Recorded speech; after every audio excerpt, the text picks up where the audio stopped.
અને અત્યારે હું ઘણું બેટર ફીલ કરી શકું છું કે મને કોઈ ઓપરેશન કર્યું છે એવો ખ્યાલ બી નથી આવતો, મને કોઈ દુખાવો પણ નથી થતો અને મને ઘણું સારું છે.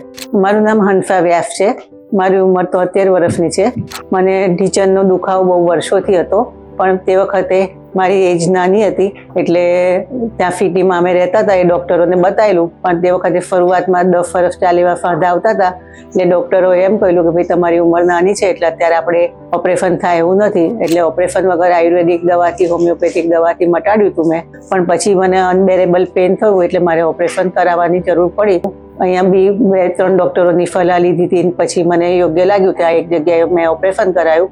પછી ફિઝિયોથેરાપીવાળા બેન જે આવ્યા હતા, વલાઠી વરાઈ અને એમાં મને ક્રેક થઈ અને પેલો મારો જે સાધો નાખેલો હતો એ બધો અંદર તૂટી ગયો હતો. પછી CY હોસ્પિટલમાં મને રેફરન્સ મળ્યો હતો મારા બેબી થ્રુ, અને મેં મિલનભાઈને બતાવ્યું ત્યાં ડૉક્ટરને, અને એમના થકી મને ફરી નવેસરથી રોડ બી નાખ્યો છે અને મારો સાંધો બી નવો નાખ્યો છે. અને અત્યારે હું ઘણું બેટર ફીલ કરી શકું છું કે મને કોઈ ઓપરેશન કર્યું છે એવો ખ્યાલ બી નથી આવતો, મને કોઈ દુખાવો પણ નથી થતો અને મને ઘણું સારું છે. અને એમનો સ્વભાવ મિલનસાર જ સ્વભાવ છે. ડૉક્ટર ઈશિતા બેને પણ મને સારી રીતે સમજાવી હતી હું જ્યારે દાખલ થઈ દવાખાનામાં ત્યારે, અને મને સાથ સહકાર આપેલો છે. અને ઓપરેશન પછી મારે પગની કેવી રીતે કેર કરવી, શું કરવું તે પણ મને સારી રીતે સમજાવ્યું છે. એમનો સ્વભાવ બી ઘણો સારો છે અને મિલનસાર સ્વભાવ છે.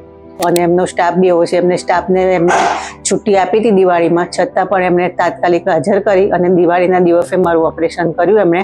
અને સ્ટાફ બી એટલો મિલનસાર સ્વભાવનો છે ને કે આપણને એવું ના લાગે કે આપણે હોસ્પિટલમાં રહ્યા છીએ એમ કે, એટલે એવી રીતના. અને ઓપરેશનથી હું અત્યાર સુધી એટલે જ બીતી હતી કે હવે મારે કેટલું જીવવા માટે ઓપરેશન કરાવવું છે એમ. પણ એવું અનબેરેબલ મને જ્યારે પેન થયું ને ત્યારે મને એમ થયું કે ના હવે મારે કરાવી જ નાખવું છે. અને હજી બીજા પગનું તો બાકી જ છે. એ મિલનભાઈએ કહ્યું છે કે 2-3 મહિના પછી આપણે કરાવીશું, અને 3 મહિના પછી મારે એમની જ પાસે કરાવવાનું છે બીજા પગનું બી ઓપરેશન.